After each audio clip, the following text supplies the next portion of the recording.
Good. I think it's time to get started for this event at the center. So I'd like to welcome all of you for the first instance of a new series at the center called the Center Debates. And today we're going to be debating about fake news. Before introducing our two panelists today, let me just remind you of the event of the week and of the coming days. On Friday, we are organizing the second lecture of the annual lecture series. It's going to be given by Stéphanie Ruffy on science policies and the unpredictability of scientific inquiry. The lecture is at 11 a.m. because Stéphanie is in France. So please make sure to put that on your calendar. If you want to register, you can register online on the website. Next week, we have a few events. On Monday at 1:30, Mike Anderson will be giving a lecture in the Cognitive Ontology seminar. Again, you can register on the website. And we have two lunchtime talks on Tuesday at noon by Mac Pedroso, Wicked Nature, Coping with Uncertainty Through Redundancy. And on Friday at noon by Diane O'Leary, Making Philosophical Sense of Medicine's Position on Mind and Body. Mac and Diane are center fellows this semester, and we're delighted to hear from them about their recent work.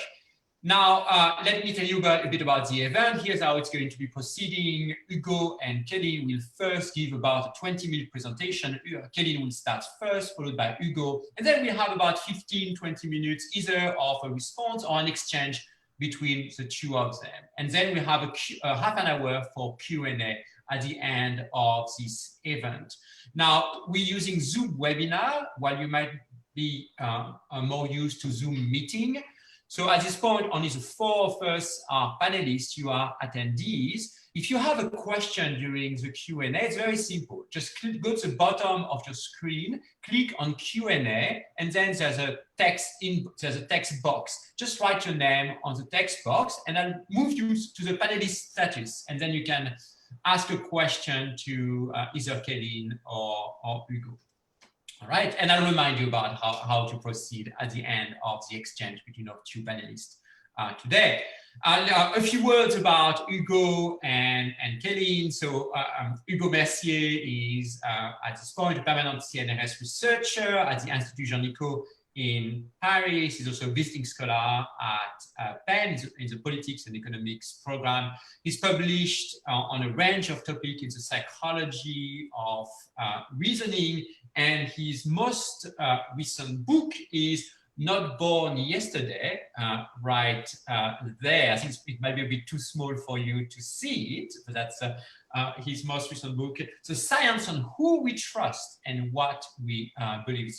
And it's really a remarkable book, and if you haven't read it, I really invite you to have a look at it. And Cailin O'Connor, who is an associate professor in the Department of Logic and Philosophy of Science at Irvine, University of California. Irvine works on a range of topics: philosophy of biology, behavioral science, philosophy of science, game theory, and she also has published extremely widely on all of these topics. I'm not sure that's her most recent book, but that's because she's published a lot recently. In any case, that's maybe the most relevant book on the topic, which is The Misinformation Age, Cailin O'Connor and James Weatherall, How False Beliefs Spread, with Yale University Press, and also a really a remarkable book, extremely well received, and a lot of discussion online of this book, actually, a lot of discussion of both books, which is one of the reasons why we wanted to have them today exchange on the topic of fake news, a very timely topic. Indeed, these days, remember, in a month, we're voting. Keep that in mind. All right, guys, Cailin, the floor, or should I say the Zoom screen is yours. Okay, well, thank you so much for having me. I was going to share, Hugo, I also bought your book and I just read it and really enjoyed it. So I recommend it to the audience as well as Edward. Thank you so much. I have yours, but it's my Kindle, so it's not as visible as that. Yeah. Yeah, so I already said this to Edouard and the organizers. The idea of a debate stresses me out. So I'm trying to view this as just like a productive discussion where, you know, we can hopefully come to some interesting shared understandings informed by our different perspectives. And let me just share my screen. I have some slides. Okay. So what I'm going to do during my 20 minutes is talk about some research from this book that I wrote with Jim Weatherall. He's a colleague of mine at the University of California, Irvine. He's also my husband. He just came into the room and then left. Another philosopher of science. And let me start here with a little quick story. So in the 14th century, a text which was supposedly the travel memoirs of a knight named Sir John Mandeville began to circulate in Europe. And this text claimed that Mandeville had traveled throughout Asia, including in modern day India, and that while he was there, he had encountered a plant that had gourd-like fruit inside of which grew tiny little lambs. So this lamb plant became known as the vegetable lamb of Tartary and began to show up in medieval naturalist textbooks, and medieval naturalists of Europe began to say that this was in fact a real creature. Now, for 400 years, the learned people of Europe believed sincerely that lambs could in fact grow on trees. And it wasn't until much later that a Swedish naturalist went and actually searched Asia Minor and concluded that there was no such plant.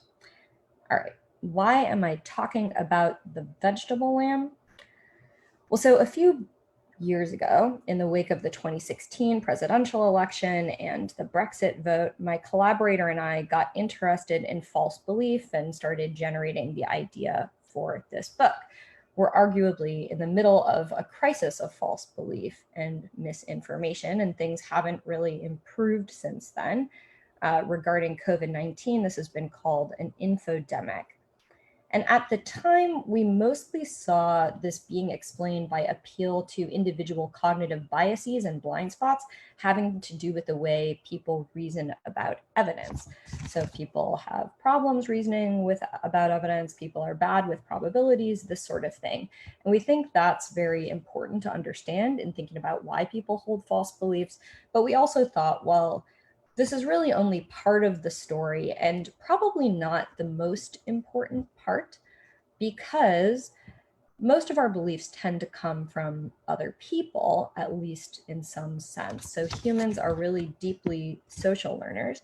And if you think for a minute about the things you believe, especially matters of scientific fact, you'll conclude that probably most of them were told to you by other people at some point. Why do you believe that the Earth goes around the sun and not the other way around? Well, you didn't sit down and do a lot of really complicated astronomical observations and calculations. You learn this from maybe a teacher or a parent. Now, this ability to share our knowledge, our experiences, to share evidence with each other is an enormously powerful resource. I mean, this is why humans can have culture, why we can have technology, but it also allows vegetable lambs to thrive. So when we open this door where we can now spread true beliefs from person to person, we create the possibility that false beliefs can spread as well. And so my co-author and I think that ultimately, if we want to understand in a more full sense how false beliefs persist and spread, we need to be thinking about belief from this social perspective. And when we do that, this means there's a set of factors that we want to understand in thinking about false beliefs that go beyond the ways in which we as individuals reason about evidence. So factors like, who is it that we trust and why do we trust them? What sorts of social pressures are we all under when we adopt beliefs or make statements about our beliefs? Who in our social networks is actively trying to mislead us? Why are they trying to do that? How do these propagandists take advantage of our social natures? How does learning work on social media? So in addressing these questions in our book, we use a particular methodology, not that this is the only important methodology, it's just the one we know how to use. So we make use of historical cases, we draw on empirical studies that others have done, and we also build mathematical models to try to better understand these kinds of factors. So by models, what I mean is that we use computer simulations to represent behaviors of real social networks and then try to get some insight into how beliefs might spread on these networks. So there have been a bunch of parts to this project now. It's actually still ongoing.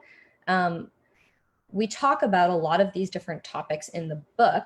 What I wanted to do today is focus on one of these topics, which is industry propaganda. And the reason I thought this would be a good one to pick for today is that I take it, Hugo, one of the main places where our views differ is with respect to the success of influence campaigns.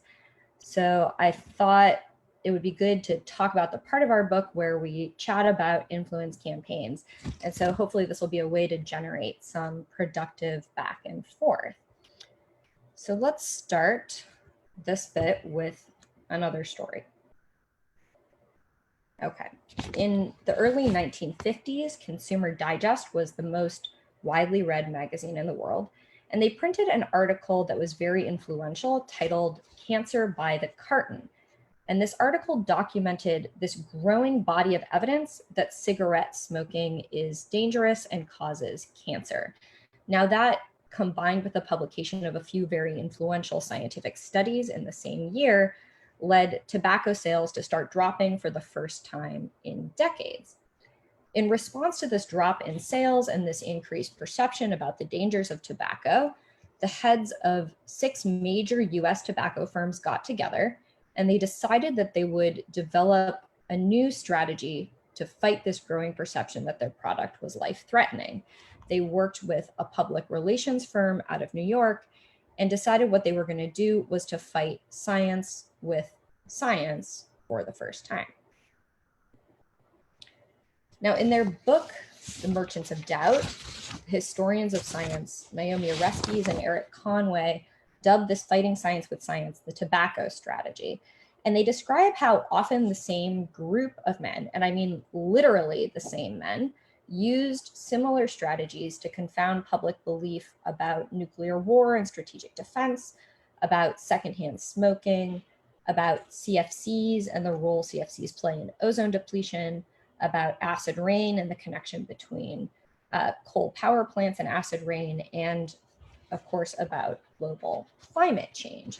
And they argue that in these cases, this strategy was successful in confounding belief, basically, and by confusing people and creating doubt about whether the scientific consensus was real. And they argue that this led to significant delays in legislation across a number of these cases, which allowed members of various industries to keep selling products that endangered public health. So it seems this has been a successful strategy and the public health consequences have potentially been really serious.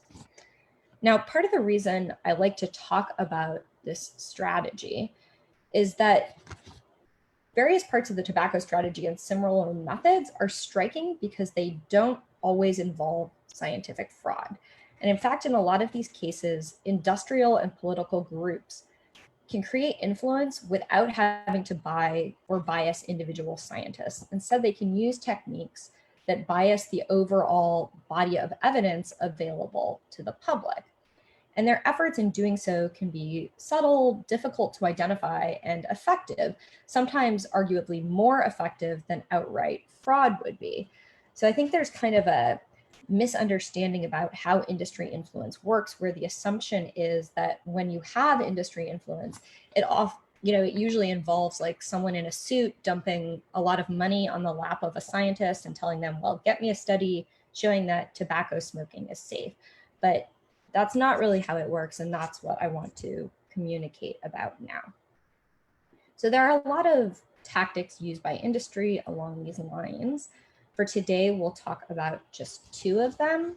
The first we call selective sharing, and the second is called industrial selection. Okay, so what is selective sharing. This strategy involves taking real scientific findings that happen to spuriously support industry views and then sharing them widely. So for example, tobacco researchers along with this tobacco execs along with this public relations firm created this group called the Tobacco Industry Research Committee. The group was supposedly meant to be researching whether tobacco was in fact dangerous, but in reality was a propaganda body. And one thing they would do is make pamphlets that include a lot of lines like 9 studies show no link between tobacco and cancer, but then they fail to mention maybe 40 other studies that did find such a link. So what they're doing is sharing real scientific results. They're not engaged in fraud, but they're taking advantage of the fact that scientific evidence is probabilistic. So not everyone who smokes gets cancer, not everyone who gets cancer smokes. And this means that some studies are going to show that smoking is safe, and industry can widely share just these studies. So we built a model trying to get a better grip on how this might work and whether it could work in a semi-realistic case. So this is a graphic. I'm not going to say it's my most quality figure ever, but it's meant to show a little bit about what our model looks like. So in it, we have a community of scientists who are engaged in some kind of research, maybe trying to figure out, is there in fact a link between tobacco smoking and cancer? And then we also assume there are some policymakers and members of the public who also want to know about this link. They want to know whether tobacco smoking is safe or not. And they're listening to members of the scientific community. So they're taking in the evidence that science produces. And then we assume there's one more individual in the model, and this is a propagandist. And what this individual does is takes studies from the scientific community that happen to spuriously support the false claim that tobacco is safe, and just shares those studies to members of the public and policymakers. So what we find when we investigate these models is that without a propagandist, all these observers eventually believe what the scientists come to believe. That's because in this model, the scientists are producing real unbiased results, and over this body of evidence, it's going to tend to show that cigarette smoking is in fact dangerous because it is. When we add a propagandist, this process of learning the truth always slows down. And in many cases in the model, it reverses. So in other words, we find that this selective sharing of real independently produced data can mislead the public within this model. In particular, we find that this is harder to do when scientists run studies with large sample sizes, or really what we'd want to think of as high quality studies, because high quality studies are going to be less likely to spuriously support the wrong conclusion. So in these cases where most evidence produced is high quality, there are going to be fewer findings for the propagandist to weaponize against public belief. In this kind of regime, every misleading study can become kind of a powerful weapon and effective at misleading. So if you have fewer of them in the first place, that's better for the public. Okay, so let me pull out a few slightly odd takeaways here. So first, just because a scientific finding is real, by which we mean gathered by real scientists using ideal methods, that doesn't mean it isn't misinformation. The context in which it's shared determines whether it's being used to mislead or not. And then second, just because policymakers reason well about evidence does not mean they're going to come to correct beliefs. So in our models, we actually assume that the policymakers are very good, in fact, ideally rational at reasoning about evidence. But because propagandists can shape and bias the evidence they see in the first place, they can nonetheless mislead them. All right, so let's move on to the second strategy I wanted to talk about today, and that is industrial selection. So this strategy was first named and analyzed by 2 philosophers of science, Bennett Holman and Justin Brunner.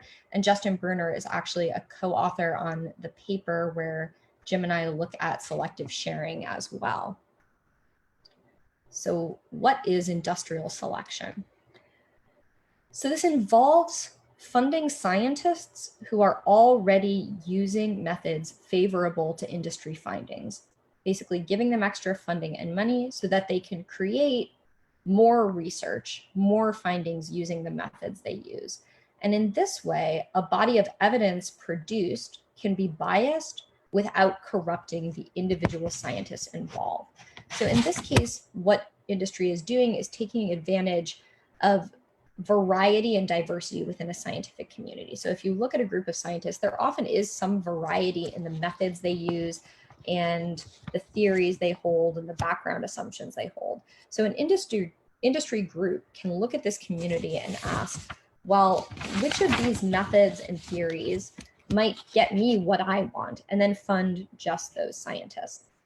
Now notice this has a kind of social advantage, which is that later, if that scientist is accused of industry influence, well, you took money, did you create fraudulent results?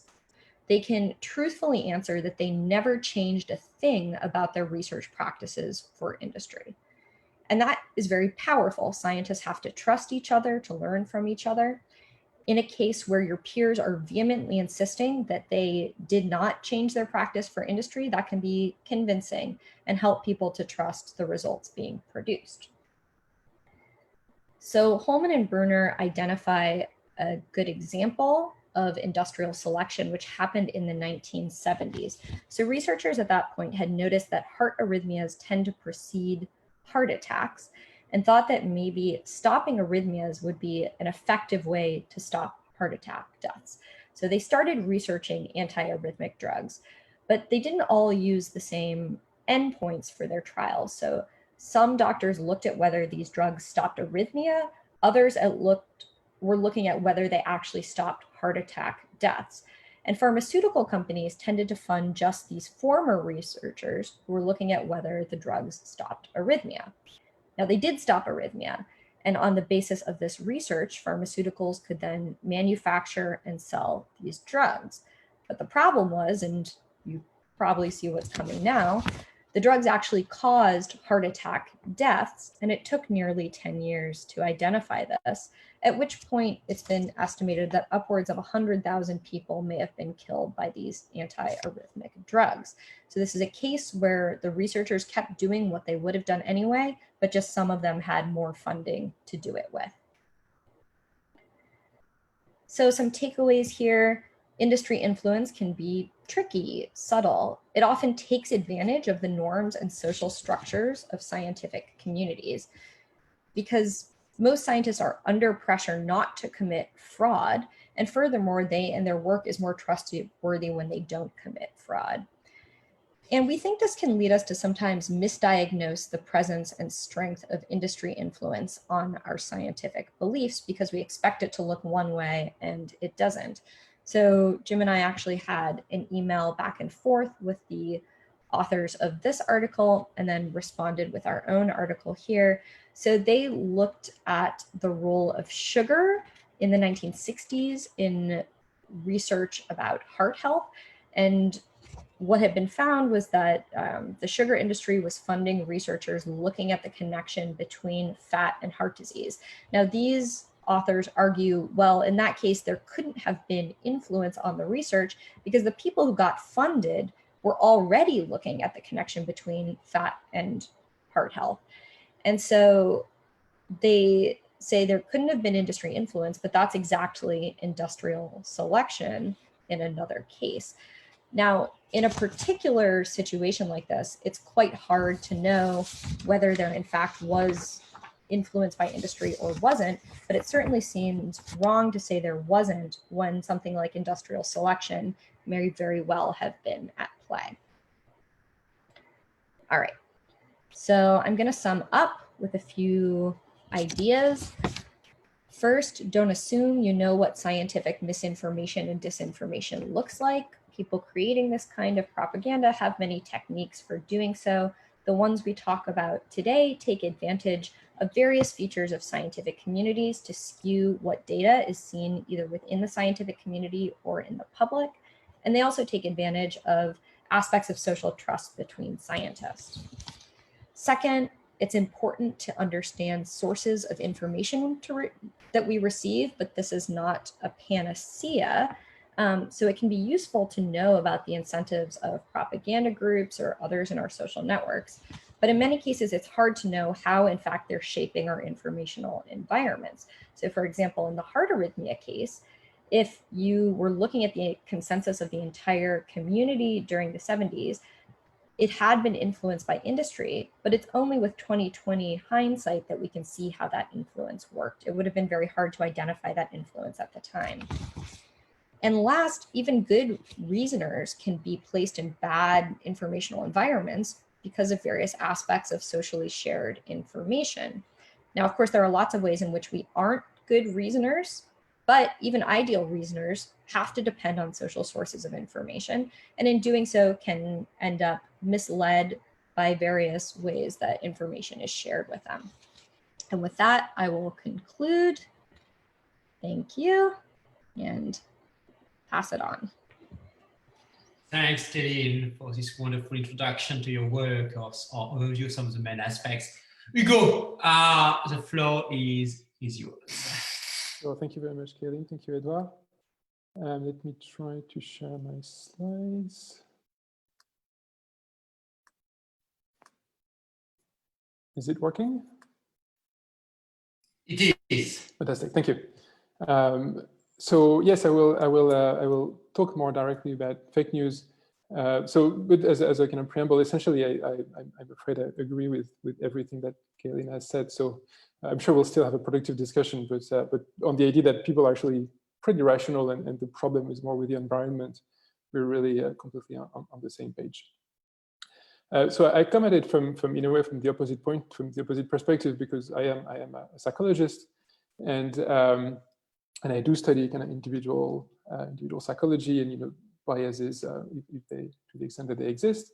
And in particular, this stream of research comes from a paper that Dan Sperber and a bunch of co-authors, including myself, wrote 10 years ago, arguing that humans should have evolved cognitive mechanisms that allow them to be wary of communicated information.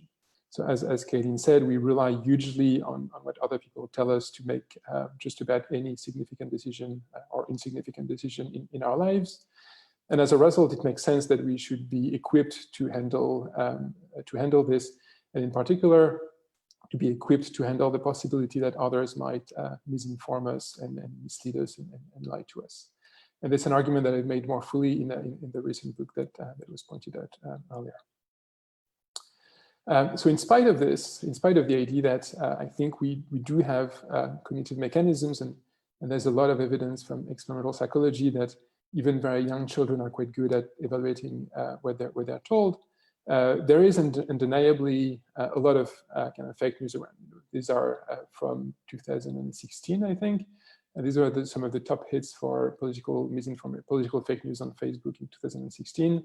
As you can see, some of the top fake news had north of 2 million interactions. So clearly there is something that seems to clash, and beyond these numbers, there's this widespread narrative that fake news, got Trump elected, got Brexit voted, and that they're essentially kind of ruining democracy. So I want to argue against that really kind of dramatic view of fake news. The first thing I want to point out, and it's not something that is really debated, I think, in the kind of the people who study this, is that in the end, fake news are really a very, very small share of people's news diets. So this is a bit an older paper from a few years ago, which was one of the first to find this kind of now classic finding that the huge majority of the fake news we find online are seen by and shared by a very small minority of the population. So for instance, here only 1% of individuals, it was on Facebook, accounted for 80% of fake news sources exposures.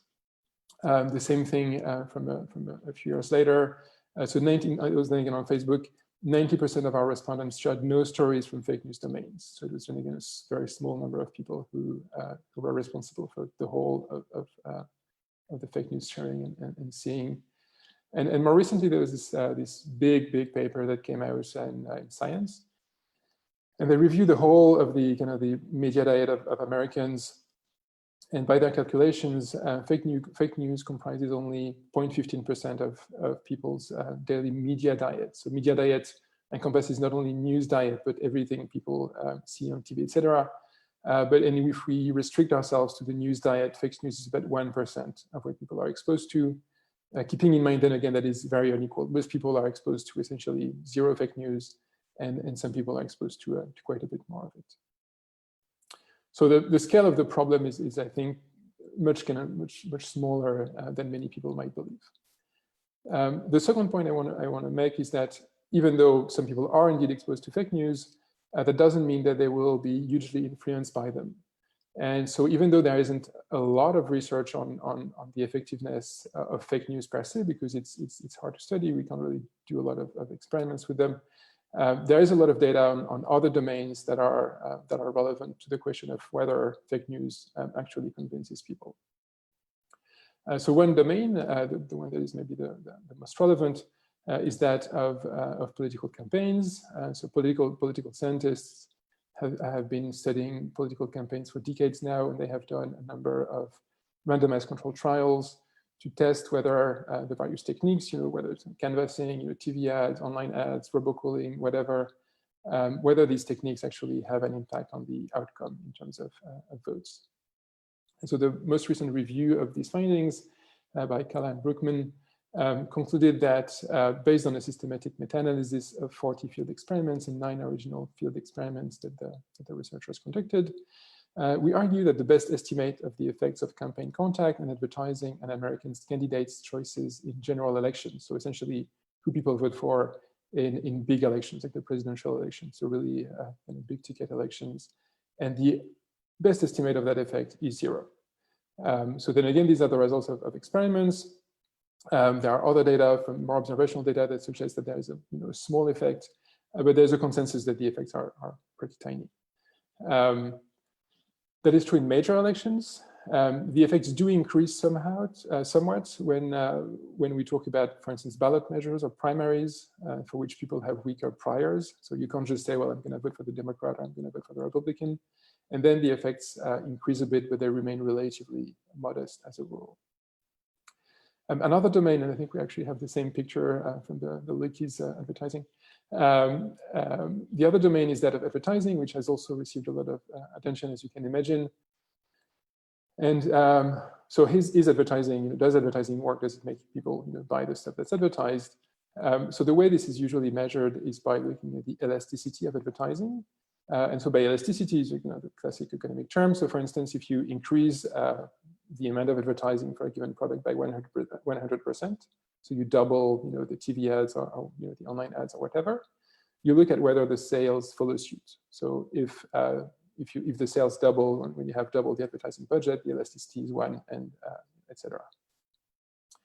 And then again, the most recent paper, the most kind of comprehensive paper that has looked at the efficacy of TV ads came out. I think it needs to be a working paper, but the working paper came out last year by Brad Shapiro and his team.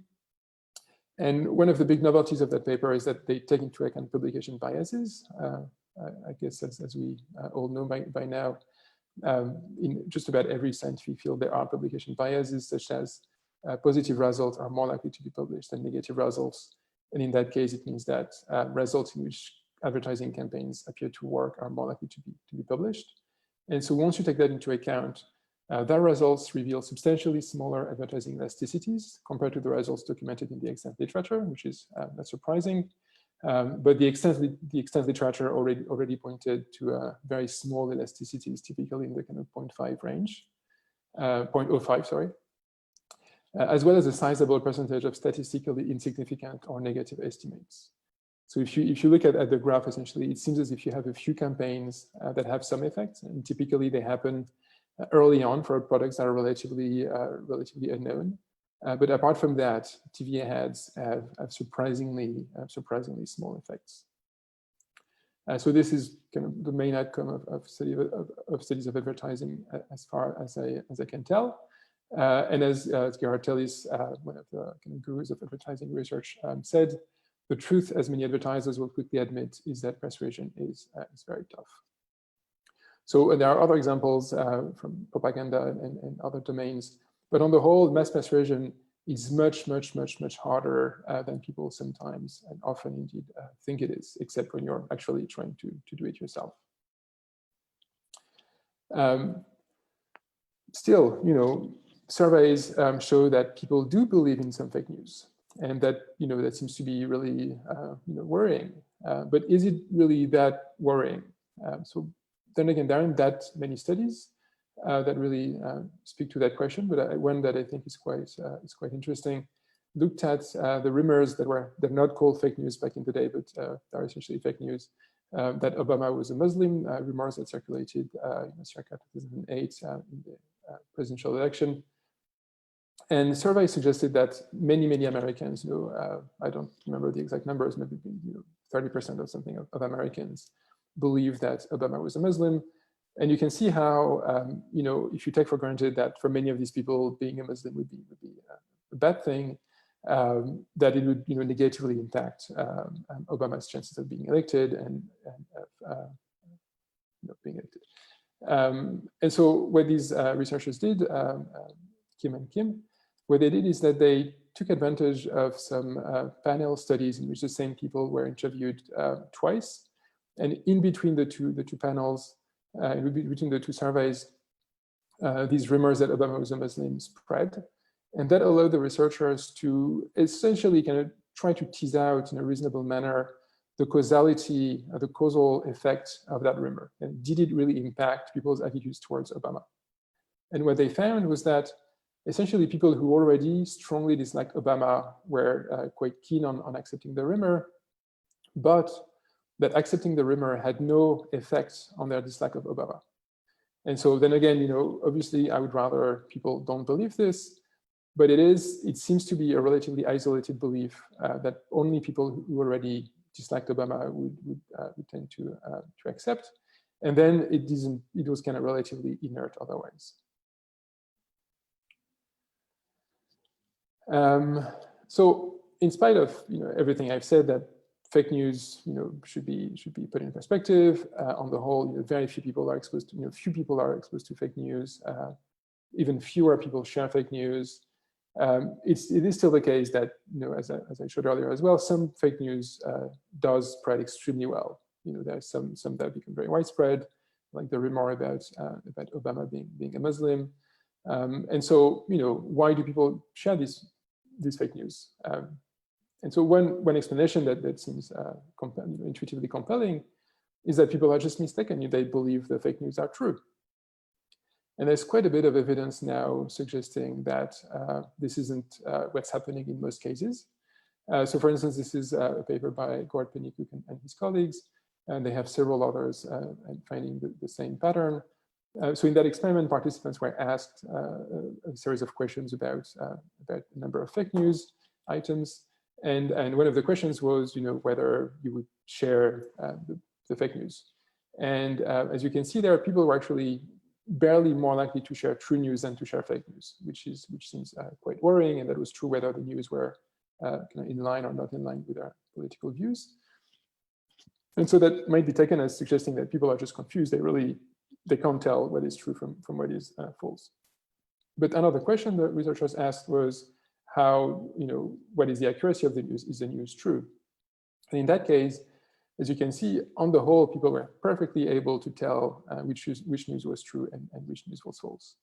So it doesn't seem to be the case that people, as a rule, share fake news because they are mistaken in their belief. They just think it's true when it's not. So that just makes the puzzle even starker. Why do they share news that they don't even believe is true? So I think there is a range of reasons why people might share news that they don't even believe in. So for instance, this is a fake news that was quite big a few months ago when COVID started hitting the US. It was that FEMA proposes that martial law proposes martial law to contain coronavirus. And I think that one of the things that this news illustrates well is that even if you're not sure, so if you're completely sure it's false, then obviously you're not going to share it. But if you're not sure, if you entertain the possibility that that might be true, then it is a very, very highly relevant piece of information. And as a result, you might want to share it. Then again, not because you necessarily endorse it and believe it to be 100% true, but because, considering everything, it is worth sharing given how relevant it would be if it were true. And so to test that possibility, we used a bunch of fake news and real news such as that. And we asked people how accurate they thought the news were. So these are just E1, E2, and E3 are just 3 experiments in which we can use different news and replicated the findings. And the turquoise, the blue density plot there is the true news. The pink one is the fake news. And as you can see, people are well able to tell that the true news are more accurate. You can see, I don't know if everybody can see that, it's pretty small there, sorry. The accuracy scale ranges from not at all on the left side to very accurate on the right-hand side. And as you can see, true news are described as being much more accurate than fake news. So that's good. That seems to be reassuring. However, we also asked participants how willing they would be to share the news. And then again, you have the scale ranging from extremely unlikely on the left-hand side to extremely likely on the right-hand side. So first of all, you can see that people don't share news as a rule. Most news people are not really interested in sharing them, which makes sense. I mean, if we shared every news we encountered, it would be really overwhelmed. But what it shows is that there is a small advantage for true news. People are slightly more likely to want to share true news, which is also what Penny Cook and his colleagues have found. But the advantage for true news is very, very small. So, then again, there's this issue of, people can tell that fake news are false, essentially, and yet they don't really share true news much more than fake news. And the last question that I think helps resolve that conundrum is we asked participants how interesting the news would be if it were true. So it's really a very hard exercise to try to figure out how relevant, how interesting a piece of news would be if it were true. Like the counterfactual can be really hard to entertain, but participants try to some extent. And then again, you have the same scale of not at all on the left-hand side, and we had to go over the top one of the most interesting news of the year for the right-hand side. And as you can see, as a rule, fake news would be more interesting if it were true than true news. Which makes sense given if you're going to design fake news, you can the sky is the limit. You might as well make up something that would be interesting if it were true. And so essentially, if you take the accuracy rating and the interestingness of true rating, you can explain quite a bit of the variance in the willingness to share. So what that means is that when people share a piece of fake news, it's not necessarily that they believe in it, but it might be just that they think it's plausible enough that it is worth sharing, given how interesting it would be if it were true. So that's a working paper that we've submitted with Sacha Alte and Imade Aurora. And there are quite a few other reasons why people might share fake news. So these are, again, some of the kind of popular political fake news from 2016. And a recent paper by Michael Peterson and his team finds that essentially, if people share this kind of political fake news, it is not because they are ignorant. So the people who tend to share these news are not those who are the least well informed about politics, or those who are the least able to tell which is true and which is false. But on the contrary, or not on the contrary, but instead, they are those who hate the other side the most. So it seems as if it's driven by maybe a willingness to just to piss off the other side, to signal your membership in the coalition. But then again, it doesn't mean that you're actually mistaken about the fact that the fake news are fake. And then these are some of the most popular fake news from 2017, I want to say. And so, for instance, the first one was babysitter transported to hospital after inserting a baby in her vagina. So I don't even know exactly why people share this, but presumably they don't have to have a strong belief in the truth of the paper to, or female legislators unveiled male ejaculation bill forbidding the disposal of unused semen. So then again, you don't need to believe this. It's just kind of funny, disgusting, shocking. So one good illustration of that as well, and maybe some of these people are responsible for sharing such fake news. There was a nice recent paper on the sharing of fake news by older people. And older people, it's been known for a while now, they are more likely to share fake news than young people. And you might think, well, they're just a bit out of touch, they don't really know what's true and whatnot. But it is really completely the opposite of what's happening, because on the contrary, older people are, as a rule, more better informed and more knowledgeable about politics and all this. And they are more likely to tell, they're better at telling what news is true and what news is false. And in spite of that, they share more fake news. And it is suspected that they do so because they see fake news as a way of creating social bond, of maybe kind of making people laugh, of doing playing some kind of fatigue function, essentially. And it's not, then again, it's not because they believe in them necessarily. So on the whole, when we see that that fake news has been spread very widely, we have to take that with a strong grain of salt when it comes to then concluding that the people who have shared it, or even less, the people who have just kind of interacted with it, actually believed it. And so that kind of brings me to kind of flipping the question, given all of these, all the qualities that fake news has. So fake news can be made to be as interesting as as one wants, because then again you can make up anything you like. They can be really, so some of them can be very funny. They can be really, really staggering. They can have a lot of qualities that is harder to find in true news, because obviously in true news you're constrained by what's true. And so you can really flip the question: is why do so few people share fake news? As I was pointing out at the beginning, very, very few people share fake news. It's really like a very small portion of the population that is responsible for sharing the overwhelming majority of fake news. So why don't more people do it? And we believe that the main explanation, which is relatively intuitive, I guess, is that people are afraid of jeopardizing their reputation. They're afraid that people will, they won't take them seriously, they won't trust them anymore. And so in that experiment, we confronted participants with either an individual or a news source that we had made up that shared a series of news. And then we asked them how trustworthy that source was. And so in the two kind of crucial conditions, either the source shared 3 real news, or the source shared 3 real news and 1 piece of fake news. And so as you can see, the trust ratings drop quite dramatically if you share only just 1 piece of fake news, even if it's in the middle of otherwise real news. And what's quite important is that you don't get the flip effect. So if you share 3 fake news, people don't trust you at all, obviously. But then if you share 1 fake news amidst 3 fake news, people trust you just a little bit more, but barely anymore. So what that means is that if you want to start sharing fake news, you can't just share a bunch of true news as well to make up for the fact that you're sharing fake news. Essentially, it means that the equilibrium is either to share quite a lot of fake news because your audience doesn't really care so much about what you're sharing, and indeed that's what you see with some of the most kind of extreme websites, or you're just really careful and you're trying to share 0 fake news, which is the case for the vast majority for all really mainstream media outlets. And we have the same results, essentially, whether the news are politically neutral or whether they're congruent with people's political or incongruent with people's political views. And then again, that's a paper with Sasha and this one with and Sophia.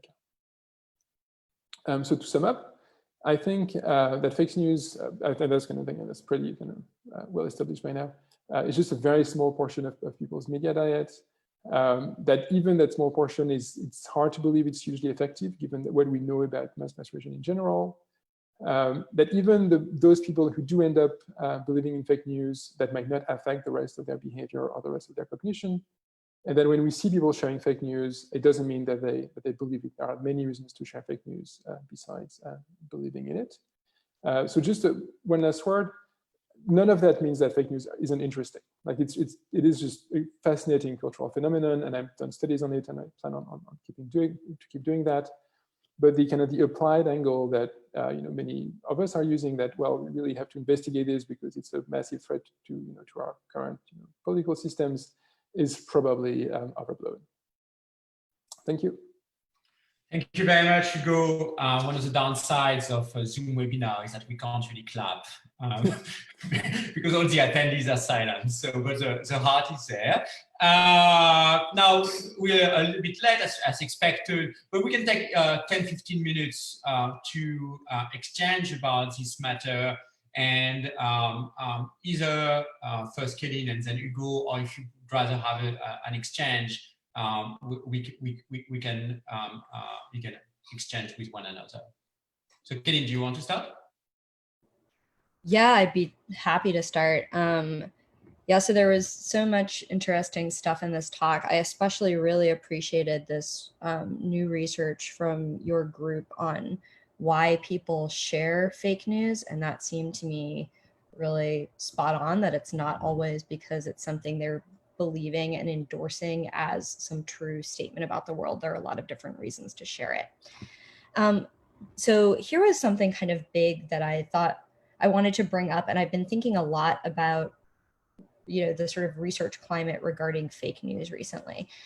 There's been a ton of focus on fake news as a specific phenomenon. So I'm seeing this in philosophy too, but of course also in cognitive science and other areas where people are researching fake news, and not all of them, but often they're literally just focusing on fake news stories that are designed to look like real news, but where the heading and the content are fake.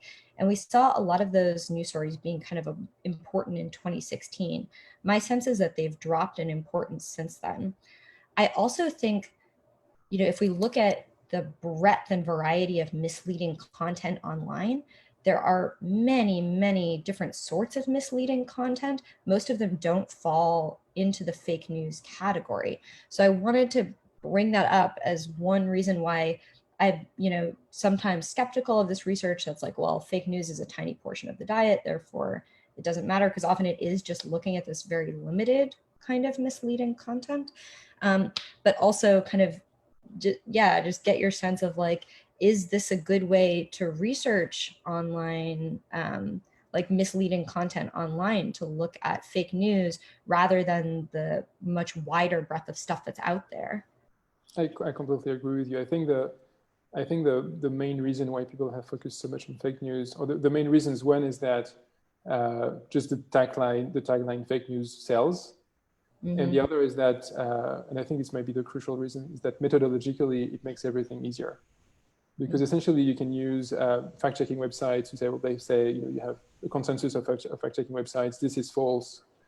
And you don't have to go into the murky waters of, you know, well, is this disinformation? Or because if you look at the you know, Breitbart or a number of websites, very little is straightforward fake news. A lot of it is just kind of, you know, the kind of thing you were describing in your talk as well, kind of just selective reporting, biased, you know, they're only going to presenting one side of the issue.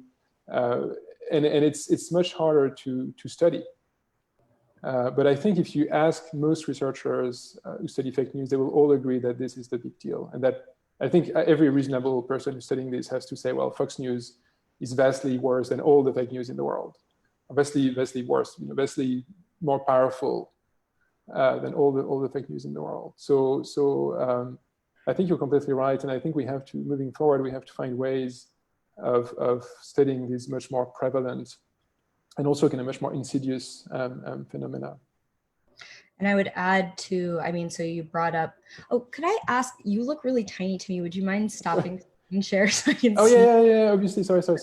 Especially because there's my, yeah, sorry, that makes no sense. Yeah, sorry, thank you. No worries.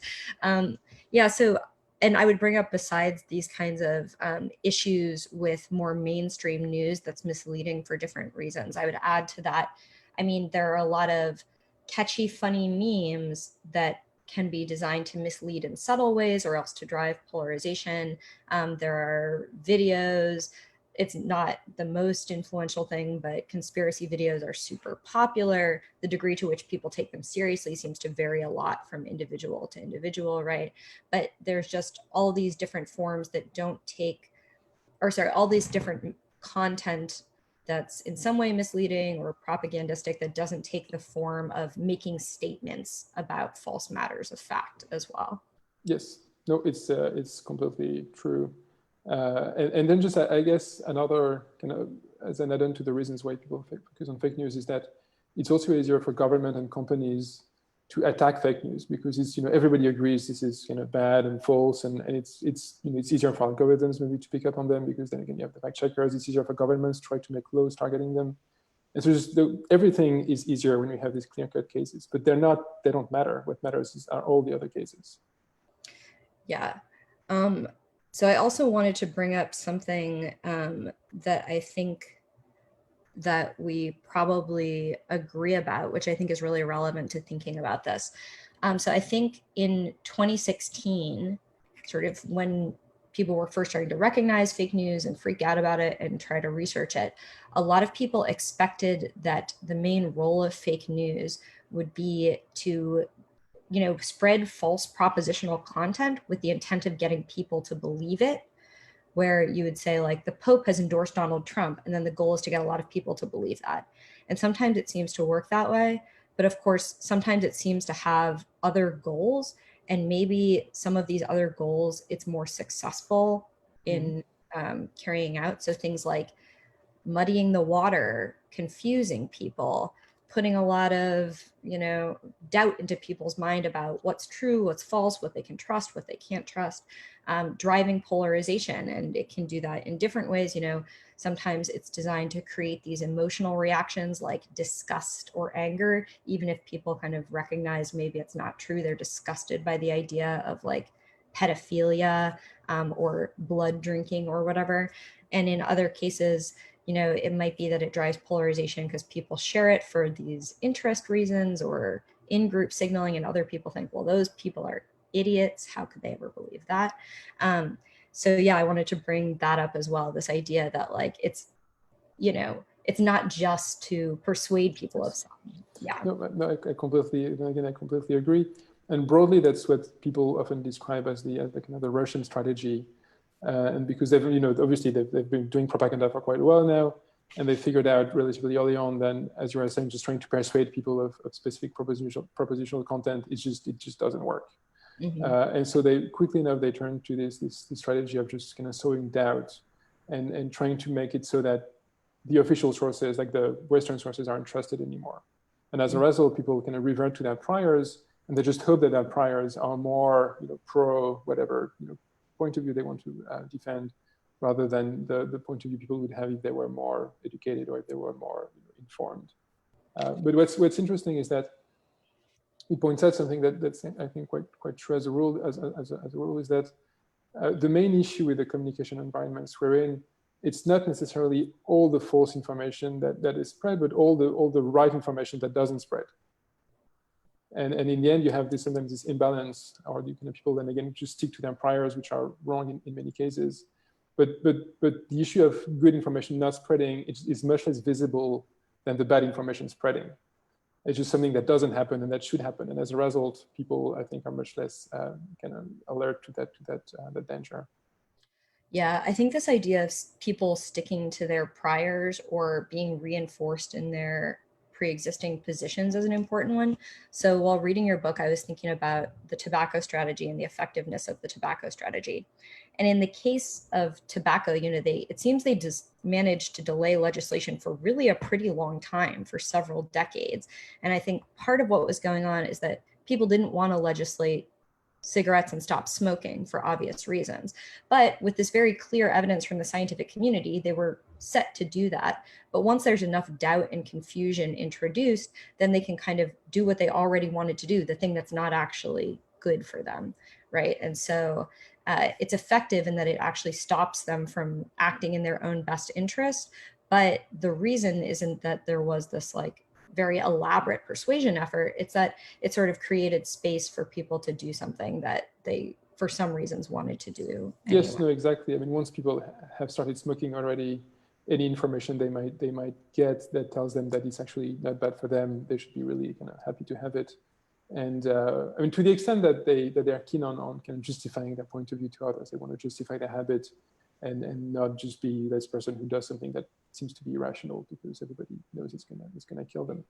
And so I think it's interesting to think of like contrasting cases. Like if you wanted to convince everybody that kale was bad, it might be easier because no one really likes kale. So, okay, a few people like kale, but actually it can be really nice. But you can see how the priors people have obviously are going to make it much easier or much harder for such and such campaigns to be effective. Yeah, and effective propaganda, I guess I think is sensitive to that as well, pays attention to what things might actually work because people want that already. Yes, then again, that's true of all the, then again, in kind of Russian propaganda, they started by trying to use these very kind of theoretical Marxist kind of ideas, and then just people were not caring at all. And then they reverted to things that people have always liked, like heroes and good stories and good guys, and people like this. It's not that it had much of an influence, but at least they enjoyed the propaganda instead of the kind of the Marxist slogans that people they had nothing to do with them. Okay, there was one more thing I wanted to bring up, which is the idea that it does seem like there's relatively few people out there who encounter this sort of elaborate false content and just pick it up full-fledged. Like there aren't a lot of flat earthers, for example. The number of people who think 5G cell phone towers cause COVID is relatively small. But in a lot of these cases, so there are some things that are more widespread, like these pernicious beliefs about Obama being a Muslim, for example. But even these more extreme ones, sometimes these small numbers are still enough to throw a real wrench in the gears. So for example, right now in the US, if you talk to election officials, they're saying they're spending an inordinate amount of time having to assure people that no, they weren't throwing out ballots. There weren't any ballots in the trash can here in our, like, no, I'm right here doing it and this isn't real. And so it can cause real problems in functioning sometimes, these pernicious. Yes, I agree, but I think it goes back to the issue of priors in that these things are, these pernicious, very kind of pernicious and damaging theories spread to some extent because there's some fertile ground. And sometimes it's not the ground isn't fertile necessarily in believing one specific view, like the flat earth or something, but there are groups who are looking for some kind of quirky belief to federate and to create a strong, kind of tight-knit community.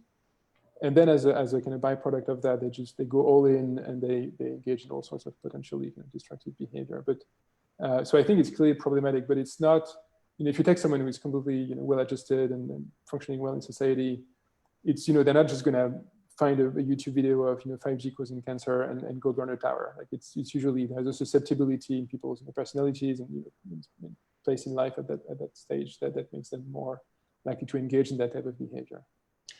This makes me think that there are a lot of matters of fact that we share an opinion on, but maybe differ in how we would describe them, because I would describe things like this as successful influence campaigns. I don't think of influence campaigns as if you're trying to divert a river, you don't try to send it back the way it comes, but I think of it more as shifting it a little bit to the right or a little to the left, being sensitive to what things will be fertile, and then taking advantage of that to make small changes rather than, what people sometimes imagine, which is that whole groups can be brainwashed or, made to do things that are very far outside their desires or personalities or whatever. No, I agree. I guess my starting point is these kind of psychological theories we've been developing that people are quite good at evaluating information, and I've been kind of trying to say that for a number of years now, and every time I try to, even with psychologists and other academics, I try to say that look, people are actually quite good at evaluating information. I get thrown things like examples of advertising and all of these things that actually don't work so well. And so my point is just that even when people accept crazy beliefs, it's not necessarily that they're completely irrational. There are a bunch of reasons that explains why this specific person will accept such and such belief at that point, given their priors, given their motivations. And so there's a way of squaring people having apparently crazy beliefs with the idea that on the whole, and even these people are actually quite good at evaluating information. But I agree that from the point of view of the person who wants to influence them, that doesn't really matter exactly how they get there. Mm-hmm. All right, let me intervene here since we're going to have to move to the Q&A part. But before that, I wanted to ask Hugo whether he had some questions to Cailin. Yeah, I had a few actually. So one of them was about priors as well, and so you that came up already in your question. Another was, so do you have intuitions about what could be done to make people more aware of the trappings of their kind of informational environments, such that they become less susceptible? And in particular, like, do people have intuitions? Like, is there a way of making it intuitive, of making these dangers that you're describing more intuitive for people, so that they can see, oh yeah, no, I see what's happening? Because in a way, that's what you did in your talk. You explained to us, simple without models, and everybody, I think, understood what was happening. So there should be a way of making that more transparent for policymakers and everyone.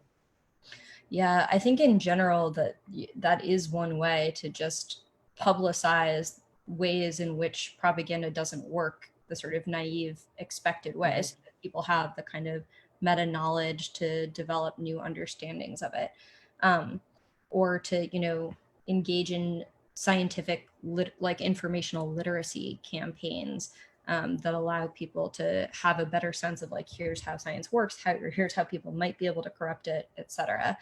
So I think that's good. I also tend to think, like, focusing on, getting us all as individuals to figure it out is harder than trying to improve the informational environment. Yeah, no, I completely agree. I mean, essentially, I don't think people are going to change all that much, but you can definitively change their environment. So, yeah. Thank you very much. I think it would be great to try to take some questions from the audience. Let me remind you how it works. If you have a question for our two panelists, please write your name in the Q&A box at the bottom of your screen. You can click on the button, just write your name, and I'll promote you to a panelist status, and then you can ask your question to either Hugo or Cailin or both. And we'll start with Jonathan Fuller. John, the floor is yours. Hey, thanks very much, Cailin and Hugo, for that excellent talk and discussion. My question, I think, probably is for both. It picks up on this idea that Hugo focused on, where sometimes sharing information might be more a way to signal your value commitments or what community you're a part of and smear the other side, rather than signify that you actually believe in the proposition that you're sharing. But I'm wondering if this might also create a way in which sharing this, what might be fake news, also leads to downstream sharing of other news that might actually change beliefs in that person's community. So, to give a concrete example, let's say I'm on Twitter and, a retweet comes my way that suggests that, another story around how the coronavirus was manufactured in a lab in Wuhan. And this one says it was manufactured intentionally to hurt the US economy. And that doesn't really sway my beliefs. I mean, I'm already pretty skeptical about reporting coming out of China, and I'm already quite sympathetic to this kind of information, but I share it anyway. And then I kind of like follow the person who originally tweeted it and turn on tweet notifications. So now I'm tuned into this person's channel. And then later on, another story comes my way, this time about hydroxychloroquine. And I have a very indifferent prior about whether or not hydroxychloroquine does anything. I mean, it's a drug, let's say, I've never even heard about before this whole pandemic. But because I now trust this person, they're part of my in-group, the kind of person whose value commitments I might share, I'm now gonna retweet that story, and it's gonna spread preferentially within my network of people who are like sharers of this kind of original fake news. So by reinforcing a kind of online social media network, might this sharing of fake news then have other downstream effects, whereby other kinds of information that might actually influence people's beliefs could proliferate and spread more rapidly and actually have some impact on what people do believe with respect to things that actually matter. Do you want to start? A little thing, which is that some like propaganda efforts online have taken a form a lot like that, and it's hard to evaluate how successful they are. It's just very hard to run that hypothetical. But for example, like, Russian media propagandists have done this developing trust type of thing, where it's not even necessarily sharing fake news the other person might like. It might be sharing cute animal pictures, or like pictures of Bernie Sanders looking on a buff body or whatever, but to draw some connection between them and some person, and then presumably try to influence them in the future. And again, any particular one might not be effective, but at least this is something people try to do. Yes, no, there is exactly what some of the Russians channel try to do, and there is some data suggesting that it's not hugely effective in that people do interact a lot with the kind of the nice cute posts, and then just the interactions tend to drop for the more kind of political posts. And like my student Sasha Ate and his colleague Manon Berge, they've done a study on a huge website on Facebook in France called Santé Plus Mag that spreads a lot of health misinformation. And they looked at, it seems really worrying when you look at the numbers because it's hugely popular and it really spreads kind of potentially harmful health information. But in fact, the vast majority of their posts are just kind of fatigue posts saying, oh, I love my sister. If you love your sister, retweet, like or whatever. And these posts have a lot of interaction. And then as soon as you go to actual health misinformation, the amount of interaction drops dramatically and a lot of it becomes negative. And so if you just look at the popularity of the account, it looks like it's really, really bad. But if you look in a more kind of fine-grained manner, it's sort of reassuring. So it doesn't mean things can be terrible, but another thing. So you're saying essentially, so people, let's say you have a Twitter account that shares a piece of news that is, as I was describing earlier, kind of you're not sure it's true, but it would be very interesting if it were true.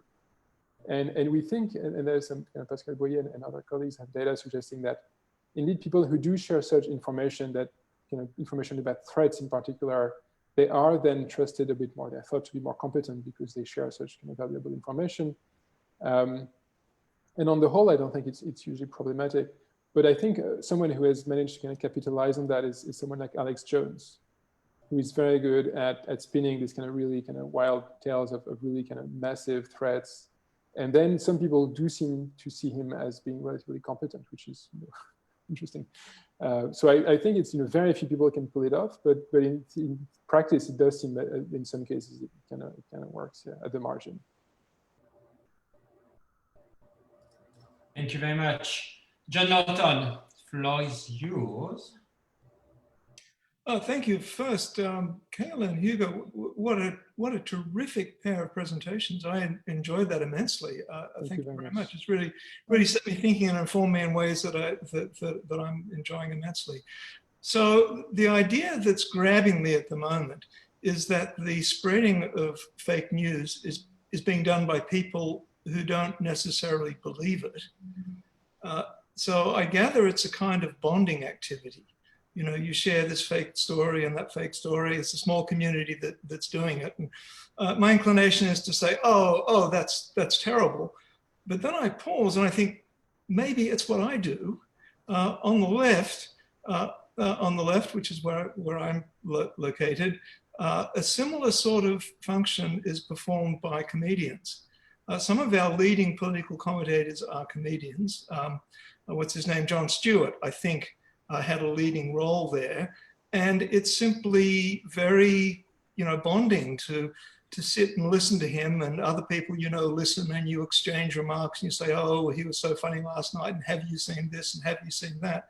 But if you look at the actual content of the humor, a lot of it is, of course, direct reporting of facts, but a lot of it is hyperbolic. And if you had no sense of humor whatever, it would literally be fake news.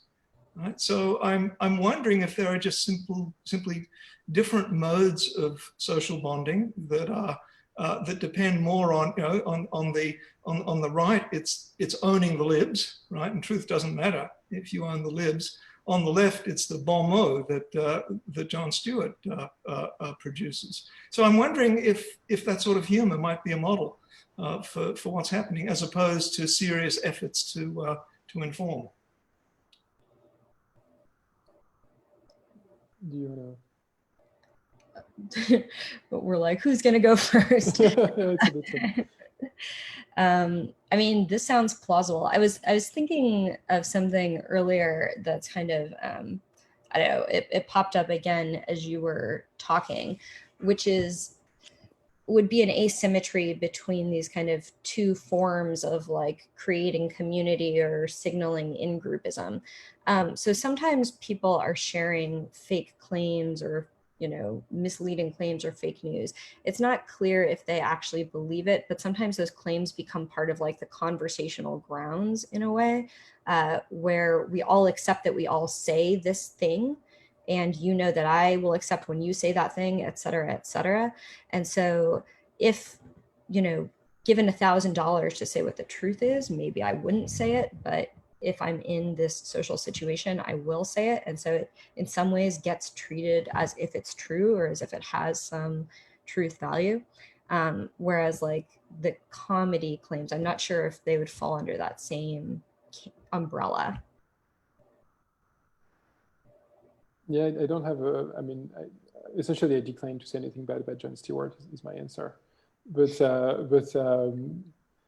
yeah, I think there still are some asymmetries in the dynamics on both sides, as you were describing, and it would be interesting to see if there are kind of structural reasons why this kind of a phenomenon that, as you were saying, seems to have analogies on the left and the right. If there's a reason why they take these different forms, and if is it true that in other countries in the US, which is kind of the best known example, you also find these associations such that on the left people will have more kind of jokey things, and on the right people will have more kind of outrageous content.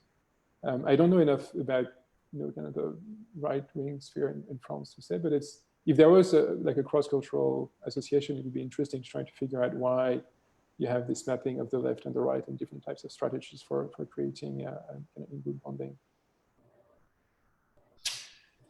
Thank you very much. Next question is going to be Pablo Hubacher, please. Yes, thank you very much. Thanks for this very interesting talk. I have a question to a point that Hugo made, and it's also kind of going back to something that Cailin said, and I wanted to ask about the relevance of not many people sharing fake news. So I was just wondering, could there be some kind of mechanism that even if it's not a huge number of people who actually share or actually read fake news, that still the existence of fake news also over a longer period of time somehow enters the conversational ground and somehow contributes to a general climate of uncertainty and insecurity and the feeling of that nothing is reliable anymore, which then again has kind of reinforces this whole dynamic. And I just wanted to get your takes on this possibility, basically. Yes, I mean it hasn't been studied all that much, I guess, because most of the studies would have looked at the effects of fake news on opinions directly that kind of pertain to the topic of the fake news, on maybe on voting behavior. So yeah, it's not impossible. That's kind of the question that Cailin was raising earlier, and it is unfortunately plausible that it happens. It's also important to keep in mind, I guess, that the people who do share fake news tend to already have very strong opinions. And I would say they're not the people who are going to trust the mainstream media the most in the first place either. And so it's not clear that it has a huge effect on them. Ironically, you could imagine that the reporting of the mainstream media on the prevalence of fake news might itself be problematic, or the fact that, for instance, most people who know about QAnon know it through the mainstream media.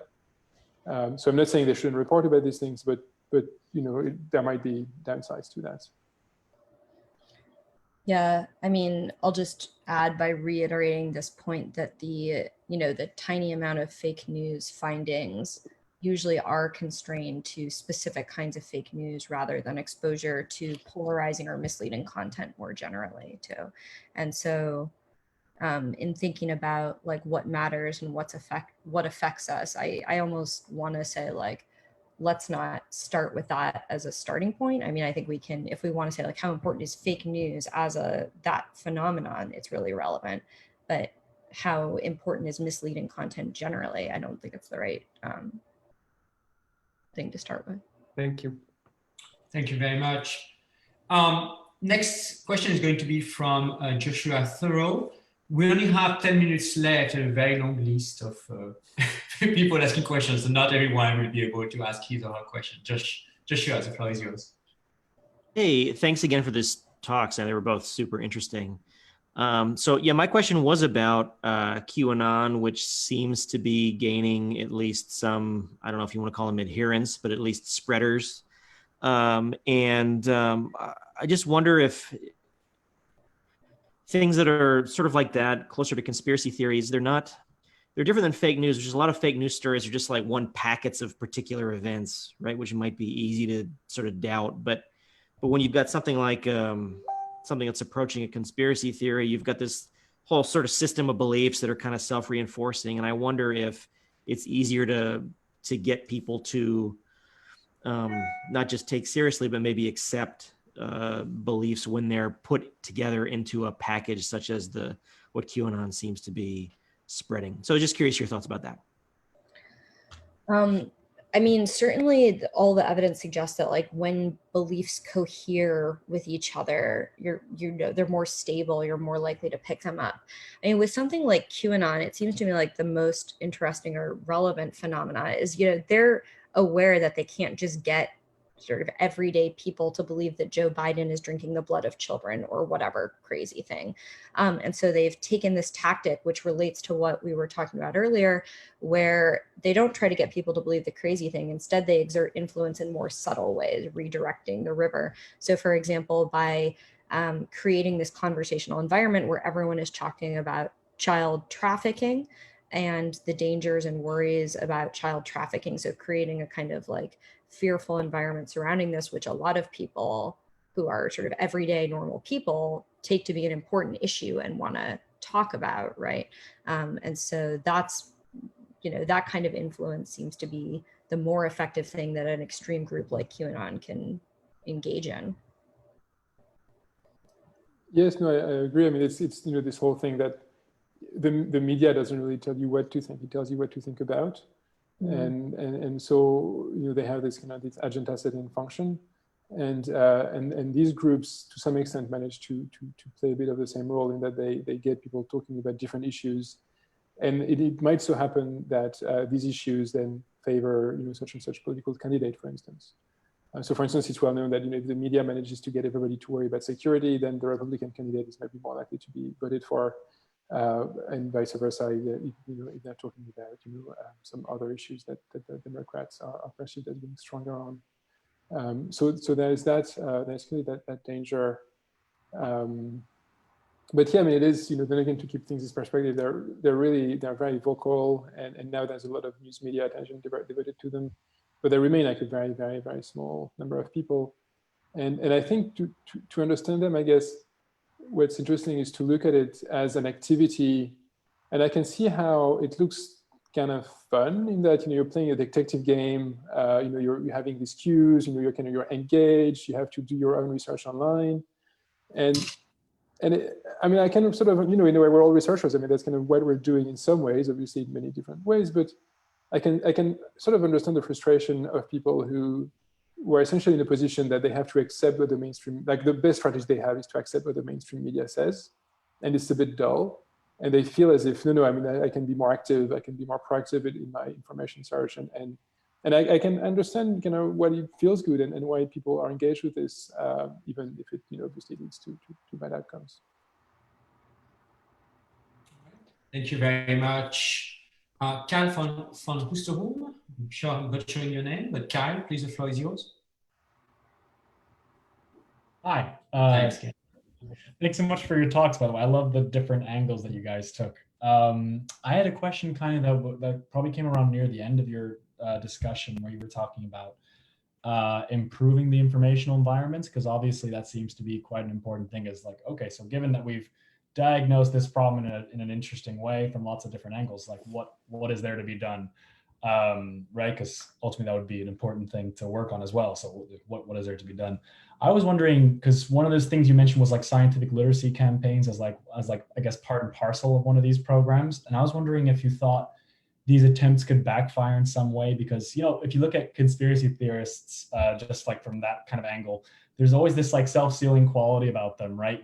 So they're kind of like, whenever someone will make some sort of like authentic attempt to like improve scientific literacy in some way, they'll be like, well, this is just what they want you to think. They're going to always think people are disingenuous when it comes to improving the informational environment in some sense. At least that's what I think. So I was wondering, what kind of strategies are like recommendable in light of that? Or do you think we should plow through and continue to improve the informational environment, even if some people will see this as disingenuous? I think there's at least some evidence. I mean, like people who are really immersed in conspiracy theories, maybe aren't the main ones we want to target. Maybe more people on the fringes of that and more mainstream people. And there's at least some evidence that meta learning about how misinformation works can improve people's response to it and decrease their sharing and things like that. I tend to take a position though that the more important thing is, so in talking about shaping informational environments, the more important thing is platform level, media level, and government level change, rather than trying to get every person to be good at identifying and not sharing misleading content, because these things, change on a platform or by a government or in traditional media can kind of improve things for everybody, rather than every person having to figure this difficult thing out by themselves. I don't know if, Hugo, what? I completely agree. Yeah, I mean, it's been ironic because as a psychologist, usually people, you think, well, what can you do to, but I'm not widely optimistic about more individual interventions. I mean, to some extent, but it has to be like, at school or something, if you train people, if you teach them how science works for years, then at the end, probably people are better off. But then again, you're back to a government, essentially, initiative. So yeah, no, I mean, same answer. Yeah. Thank you. Thank you very much. Jennifer, the floor is yours. Hi, thank you for those excellent talks. So my question is a bit more foundational, I suppose. The subject of this debate was fake news, but I've always been a bit skeptical of the term fake news itself, simply because it's a thick concept. It's not an actor's category. It's the sort of thing that nobody would reasonably interpret themselves to be using. Do you think that there's a thinner, less pejorative concept that does much of the same work, or are we stuck using this this concept that always has an implicit judgment in it, even if we are trying to use it in a educational way? Is there a way to square that circle? I mean, so like, I agree that I don't love the concept that much or the focus on fake news that much, but it's not, I'm not giving an answer that's like what you're looking for, like what's a better thing to track this phenomenon. Instead, I'm like, no, I want us to have a much messier, bigger, squishier concept, which is like misleading content or online propaganda, where there aren't clear boundaries at all. You cannot give a necessary and sufficient condition definition of any sort. But we recognize that in fact, there's so much variability in the world and it keeps changing. The kind of misleading content we see keeps changing. And so I think if we want to like have an understanding that allows us to address this sort of stuff and its potential harms, that's the better way to go. Then again, I completely agree with that. Just as a side note, you said in the question that no one would willingly share fake news qua fake news. In fact, there are such people. It seems there's another paper by Michael Peterson and his colleagues who suggest that the fake news that are kind of really offensive and typically these conspiracy theories that are really depicting the other party as being completely horrible. A lot of them appear to be shared by people who are high in need for chaos, people who just kind of want to watch the world burn essentially. And I don't think that people would care that they're sharing fake news. On the contrary, if anything. But obviously, there are a tiny portion of people. But because fake news are shared by a tiny portion of people, they might share quite a bit of them. Thank you very much. If we're only reaching 1:30, but if you don't mind, we'll take a couple of other questions and leave it at that. Kelly, the floor is yours. Yeah, hi. Thanks again for this. I'm interested in this way of reframing the discussion, not in terms of individual phenomenon or the question of whether or not people tend to adopt the beliefs that are promulgated through fake news or misinformation campaigns. I appreciate the emphasis on the structure of social networks and even something like the structure of social organizations. So I'm wondering, like, along those lines, if you know of any research or if you have any suspicions about what it is that people tend to be gaining from things like sharing fake news or membership in communities of conspiracy theories, or so you said a little bit, Hugo, you said a little bit about incurring reputational costs from sharing fake news. And I'm just wondering about the other side of that equation of what are the likely gains that people are making? Because it seems like if you think about, or if you do any research into conspiracy theory communities, there's something about this community aspect of it that seems really compelling or enticing to people. Hugo, please go ahead. Yeah, sorry, yeah, thanks. I think there are many different benefits that people may derive from sharing fake news. Like in the case of fake news that are kind of threatening and are kind of vaguely plausible, people might look more competent. There's some research suggesting that people look more competent when they share this information that seems to be very valuable, even if it's not entirely plausible. But in the case of conspiracy theories, yes, the sense of community seems to be quite important. And in a way, sharing conspiracy theories can be a good way of fostering such communities, in particular when the conspiracy theories are extremely offensive to the people who are kind of the mainstream, most of the population. And one reason why that may be the case is that by saying things that kind of piss off most people, you're what I've described in the book is you're burning your bridges with most of the normal people, kind of mainstream people.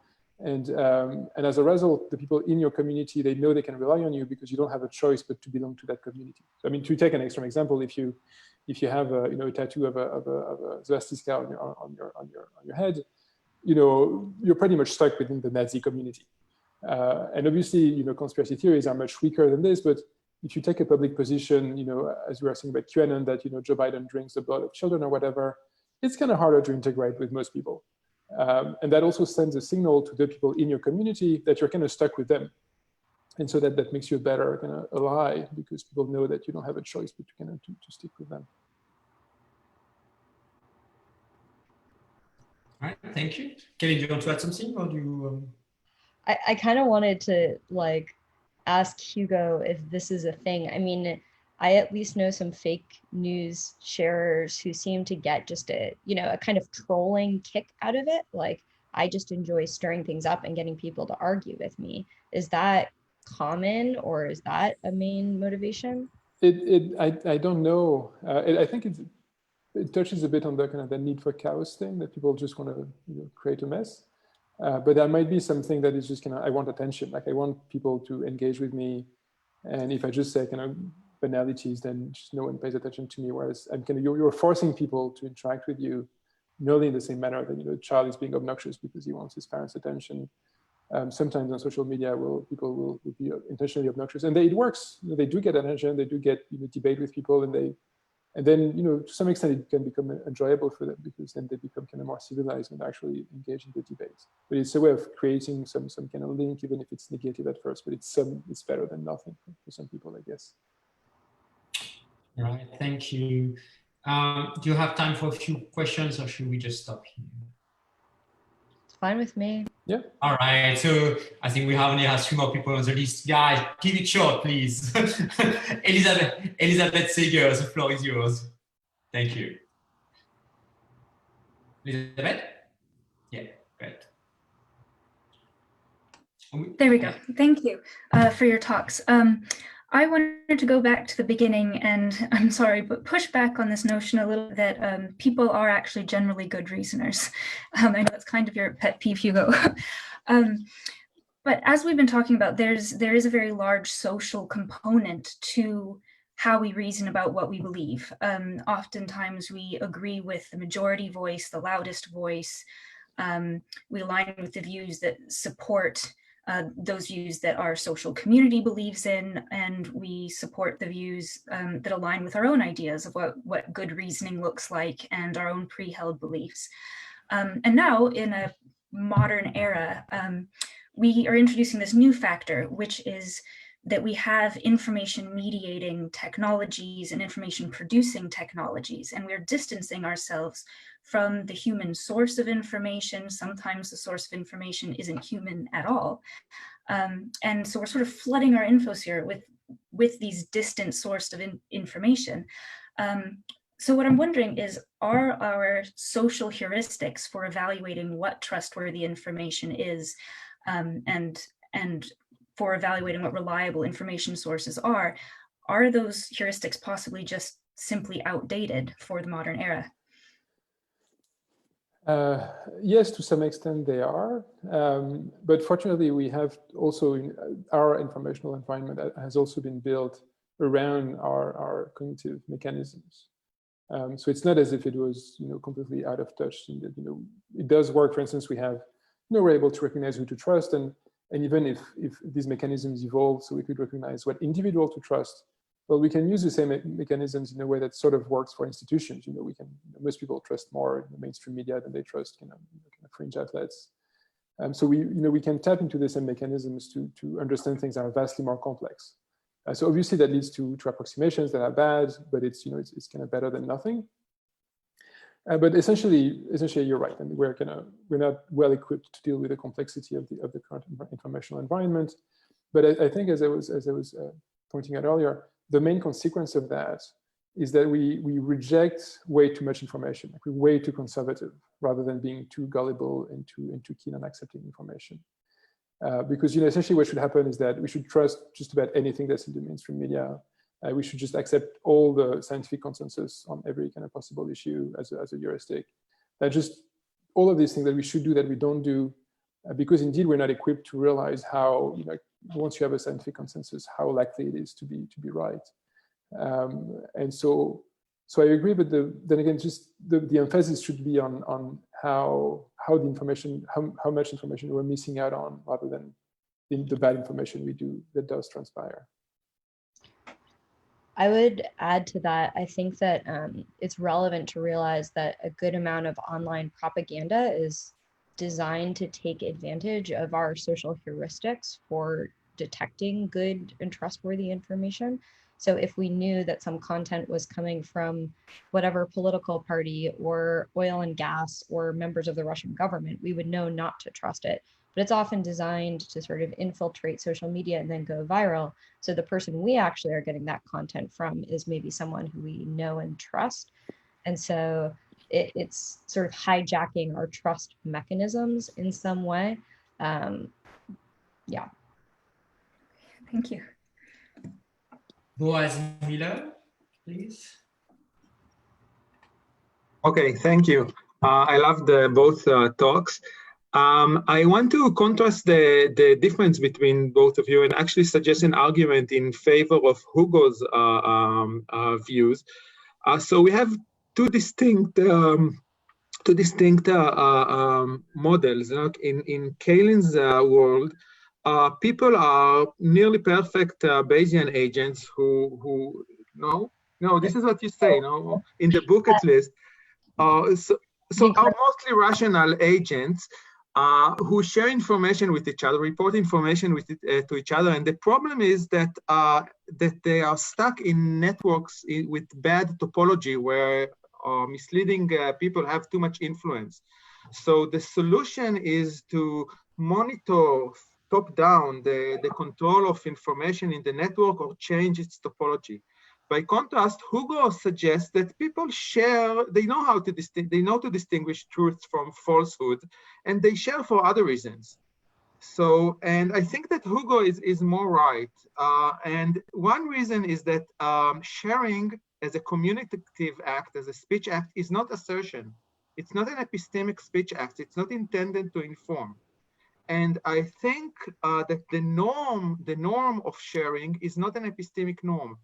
Unlike, let's say, the norm of assertion, when it has some epistemic content, it says, no, share only if you know something, or something like that, or if the information is true. Sharing, you can share something even if it's false, or if you believe it's false, it's just interesting or worth sharing. And therefore, I think that the solution to the problem of misinformation, of toxic content, the spread of toxic content, is just to change the norms of sharing, make such that it will make people more responsible, epistemically responsible for what they share. Just add more epistemic content to it and say, you know, change it something. Don't share if you think that it might mislead people, or make sure that your own stance toward the information is clear, whether you endorse it or disapprove of it, and so on. So let's change the context of the platform, the technical platform of sharing and the social. Yes. Let me interrupt. Let me interrupt. We're actually getting really short of time. Okay, So I'm done. Let you go and Cailin respond, and then we'll have a last question, and then we'll be done. Please. Well, so a couple things. So one, the suggestion that sharing isn't an epistemic statement. I mean, I think sometimes it is and sometimes it isn't. And I think it's wrong to say that there aren't norms against sharing false content, because I think that there are actually norms against sharing misleading content as if it's not that, as if it's something else, and that people do react badly to that. Just to clarify, so the dialectic in my book and a lot of my work is to say, set aside reasoning biases or worse reasoning biases and ask just from, you know, biased information sharing by propagandists, or just from tendencies to conformity, or just from mistrust of those who aren't like me, how much false belief can we get? So basically to try to isolate these things as causal factors, but that isn't to suggest that those are the only causes or things that matter. Yes, no, I mean, I agree that the, like for instance, in the situations that Cailin, you're describing, clearly the people who were sharing information were committing to that information. You know, when you're a scientist putting out a paper, you are committed to the paper. So in that case, there was no ambiguity. And even in the cases of sharing fake news on social media, the last study I presented suggests that, at least for the fake news we use, which were kind of fake news with some kind of political content, people were punished reputationally for sharing fake news. So indeed, if you share a joke about, you know, babysitter putting a baby in a vagina or whatever, you might just thought as being gross rather than, you know, just being inaccurate, but you will be judged for what you're sharing. You might not be judged as much as maybe you should be, but you will be judged somehow. All right, thank you very much. Dejan, a very short question, and we'll stop here for today. Good, thank you very much. I'll try to keep short. I have a terminological question at the end. Namely, the original way I was exposed to the term fake news was when it was used by political actors as referring to not so much false news, but more mainstream, more, you know, accepted standard social narrative and public reasoning, or public space. And now it seems that we have simply taken on this sense or this very term from those political actors into our academic debate to refer to things that we think are outlandish or wrong or problematically wrong in something like that. Do you feel there should be a terminological distinction between the first and the second kind of fake news? So when it is used to refer to sources of information in order to delegitimize them, and in the second way for simple outlandish reports on the internet? I think it's the other way around. Sorry, go ahead. Oh, go ahead. No, please. I think it's, so I'm not entirely clear about the chronology, but my understanding is that it's the other way around. So the term started, and as we were describing what we're talking about when we talk about fake news. So there's, you know, these very kind of specific news items that are clearly kind of false, and that are, you know, pretend to be real. So not the onion. And then the term became used by politicians like, you know, Trump and others to describe kind of mainstream media. And, you know, obviously that sucks, but it's not clear exactly what we can do now. And if we invented another term, maybe, or, you know, if we use like epistemically challenged information, I'm sure no one would take that over. But, but you know, there are kind of other issues with that, I guess. I think this relates a little bit to the point that Jennifer White raised earlier about the term fake news having certain problems with thickness, and in part because of this thing that you're mentioning, where it's been co-opted to slur political opponents in illegitimate ways. All right. I think we'll stop it here, Dejan.